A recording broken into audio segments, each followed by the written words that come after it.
زلیخا فریفتہ ہو گئی، گناہ کی دعوت دینے لگی، تو حضرت یوسف نے کہا قال معاذ اللہ، میں اللہ کی پناہ چاہتا ہوں۔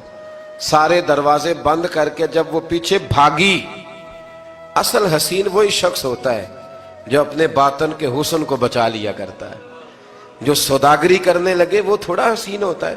حضرت یوسف علیہ السلام جب بھاگے تو اس نے پیچھے سے پکڑ کے کرتا کھینچا، کرتا پھٹ گیا۔ ابھی آپ دروازے تک پہنچے تھے، عزیز مصر خود آ گیا۔ اس نے آگے کہا یہ کیا ہو رہا ہے؟ تو اس نے مکر کیا، زلیخا نے، کہنے لگی کہ ہونا کیا ہے، اس کو گھر میں رکھ کے پالا ہے، اب جوان ہوا ہے تو معاذ اللہ اس نے میرے طرف دست درازی کرنے کی کوشش کی ہے۔ حضرت یوسف پھر خاموش ہو گئے۔ بھائی بیچ رہے تھے تو پھر بھی خاموش تھے۔ کبھی کبھی کچھ چیزیں خاموش رہ کے سہنی پڑتی ہیں۔ زخم پہ زخم کھا کے جی، خون جگر کے گھونٹ پی، آہ نہ کر لبوں کو سی، یہ عشق ہے کو دل لگی نہیں۔ حضرت یوسف علیہ السلام پھر چپ ہے۔ زلیخا نے بڑی باتیں کی۔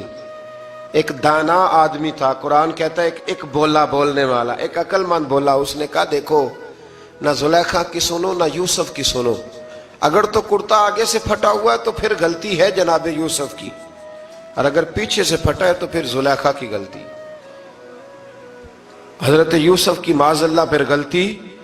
تو عزیز مصر نے کرتا دیکھا تو پیچھے سے پھٹا تھا، لیکن امام قرطبی کہتے ہیں وہ کوئی عقل مند آدمی نہیں، وہ تو 4 مہینے کا بچہ تھا، وہ ایک 4 مہینے کا، وہ قریب تھا۔ حضرت یوسف علیہ السلام کی گواہی دینے کے لیے اللہ نے اسے زبان دی تھی۔ زلیخا کے ماموں کا بیٹا تھا، 4 مہینہ کا گہوارے میں لیٹا ہوا، جب بادشاہ سے فیصلہ نہیں ہو رہا تھا اور بادشاہ پریشان تھا عزیز مصر کہ کسی کو جا کے بتاؤں گا تو کوئی کیا سوچے گا، اس کے گھر میں کیا کچھ ہوتا ہے۔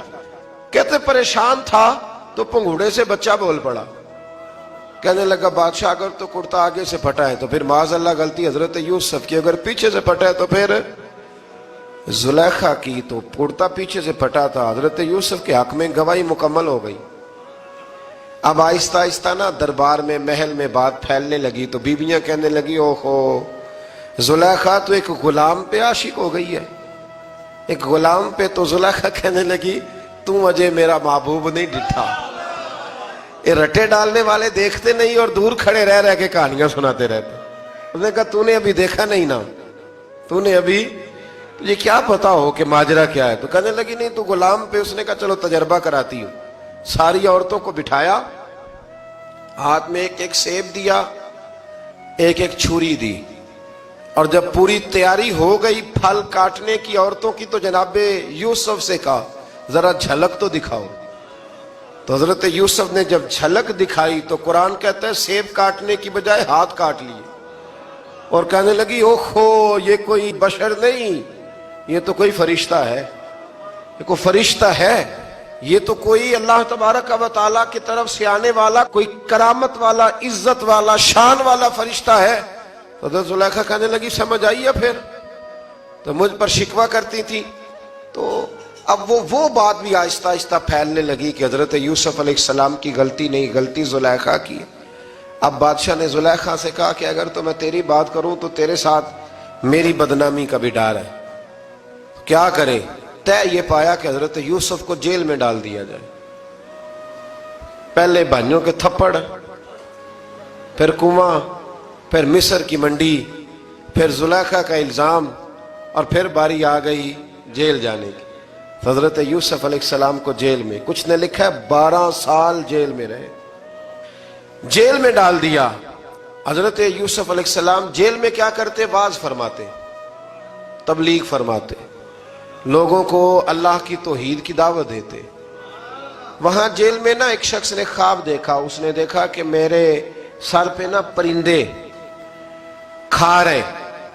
تو حضرت یوسف کہنے لگے اس کی تعبیر یہ ہے کہ تجھے قتل کیا جائے گا، اور تیری لاش کچھ دیر پڑی رہے گی تو پرندے تیرے سر پہ آ کے بیٹھیں گے، یہ تعبیر ہے۔ ایسا ہی ہوا، واقعی وہ شخص قتل ہو گیا۔ ایک شخص نے دیکھا کہ وہ شراب کشید کر رہا ہے، اس نے بھی تعبیر پوچھی تو آپ نے فرمایا تو اپنے بادشاہ کو پلائے گا۔ محسوس ہوتا ہے کہ اتنی دیر تک شراب ناجائز نہیں تھی، تو اس کو شراب پلائے گا، یہ اس کی تعبیر ہے۔ وقت گزرتا گیا. وقت جو ہوتا ہے نا، وقت یہ خود بخود لوگوں کی بے گناہی ثابت کر دیتا ہے. ایک وقت میں نا پراپوگنڈا ہوتا ہے تو ہر آدمی پراپوگنڈے کا شکار ہوتا ہے. پھر جب وقت گزرتا جاتا ہے تو خود بخود وقت کا گزرنا کچھ چیزوں کا خود بخود حال بن جاتا ہے. حضرت یوسف علی نبینا علیہ السلام کو جب 12 سال بیت گئے تو بادشاہ نے، عزیز مصر نے خواب دیکھا. اس نے خواب دیکھا کہ 7 موٹی تازی گائیں دبلی پتلی گائیں کو کھا گئی، اور 7 خشک بالیاں ہیں اور 7 سرسبز و شاداب بالیاں ہیں. اپنے وزیر سے کہنے لگا کوئی تعبیر والا بندہ ملے. اس نے کہا کہ ایک بندہ ہے جس کی تعبیریں بڑی سچی ہیں. کہا وہ کون؟ کہنے لگے جناب یوسف. تو قید خانے میں پیغام بھیجا حضرت یوسف کو کہ خواب کی تعبیر بتائیں. تو جناب یوسف نے یہ نہیں کہا پہلے مجھے باہر نکالو، یہ نہیں فرمایا. فرمایا تعبیر یہ ہے، یہ جو 7 خشک بالیاں دیکھی ہیں نا، اس کا مطلب ہے کہ 7 سال تنگ دستی رہے گی، اور 7 سرسبز بالیاں دیکھی ہیں تو پھر 7 سال اللہ خوشحالی دے دے گا. اور فرمایا یہ جو تم نے گائیں دیکھی ہیں موٹی تازی وہ کھا گئی، فرمایا اس کی تعبیر یہ ہے کہ کوشش کرنا کہ جو تمہارے پاس دن یہ چل رہے ہیں جن میں سرسبز و شاداب ہے کھیتیاں، تو 7 سالوں کے لیے اناج جمع کر لینا، بالیوں کے اندر ہی رہنے دینا، باہر نہ نکالنا. اور پھر اگلے جو خشک سال ہوں گے نا، وہ یہ جو جمع پونجی کی ہوگی نا، اس کی برکت سے وہ 7 سال آسانی سے. اس پر ہمارے مفسرین نے لکھا ہے، اس آیت پر صوفیاء اور بزرگ تو کہتے ہیں نا سارا اللہ کے راستے میں دے دو، یہ بھی بات اچھی ہے، لیکن اگر کوئی اپنے بچوں کے لیے آنے والے وقت کے لیے کچھ چیزیں سنبھال کے رکھے تو یہ بھی سورہ یوسف سے ثابت ہے. یہ بھی سورہ یوسف سے، تو یہ بھی کوئی ایسا فعل نہیں ہے جس پر کوئی شخص تنقید کر سکے. آمدام برسر مطلب حضرت یوسف نے جب تعبیر بتائی تو بادشاہ کہنے لگا کہ انہیں باہر نکالو. آپ فرمانے لگے میں نہیں نکلتا بھائی، نہیں نکلتا میں جیل سے، یہی ٹھیک ہوں میں. آپ کیوں نہیں نکلتے؟ کہنے لگے پہلے اعلان کر کے لوگوں کو بتا کہ میں بے قصور ہوں. وہ جو تو نے پراپوگنڈا کیا نا اپنے منہ سے اعلان کر. اس نے جناب زلیخا کو بلایا، ان عورتوں کو بلایا، وہ عورتیں ساری سامنے آئیں، انہوں نے گواہی دی کہ یوسف تو بے گناہ ہے. پر سال کتنے لگ گئے؟ اللہ اکبر، 12 سال لگ گئے. یقین کریں کچھ لوگوں کو یہ ثابت کرنے میں نا کہ میں ٹھیک ہوں زندگی بیت جاتی ہے، اور میں تمہارا خیر کا ہوں زندگی بیت جاتی ہے. لوگوں کو ہوش تب آتی ہے جب مزار پر چادر ڈالنے کا ٹائم آ جاتا ہے، ہوش تب آتی ہے، لیکن پھر ہوش کا کوئی فائدہ.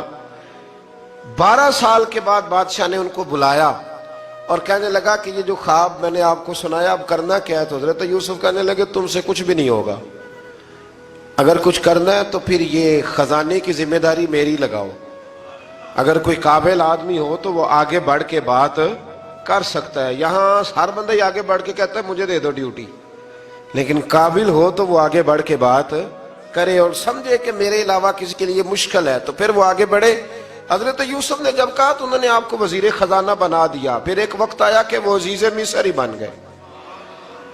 قحط پڑ گیا، جب مصر میں قحط پڑا تو دائیں بائیں بھی قحط پڑا.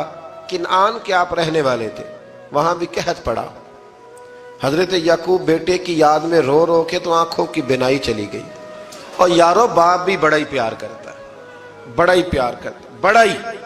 پتہ ہے باقی تمہیں تحفے دیتے ہیں، باقی تم سے محبت کرتے ہیں، تو باپ تو بیٹے کو اپنی جوانی دے دیتا ہے، اپنی جوانی اپنے بیٹے کے نام کر دیتا ہے.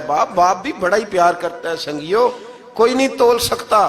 بچے ایسے گھوم رہے ہوتے ہیں نا ابا جی کے سامنے تو ان کا اٹھنا بیٹھنا چلنا ہی بڑا پیارا لگتا ہے، کا آنا جانا ہی بڑا پیارا لگتا ہے. باپ کا تو قد روز اونچا ہوتا ہے کہ اللہ نے مجھے لال عطا فرمائے. حضرت یعقوب کی آنکھوں کی بینائی چلی گئی رو رو کے.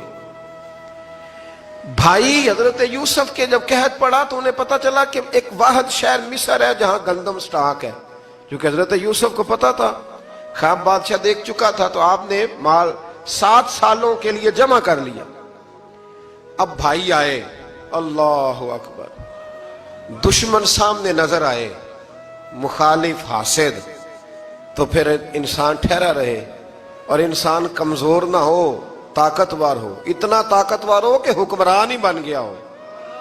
ذرا نبیوں کے حوصلے بھی دیکھنا.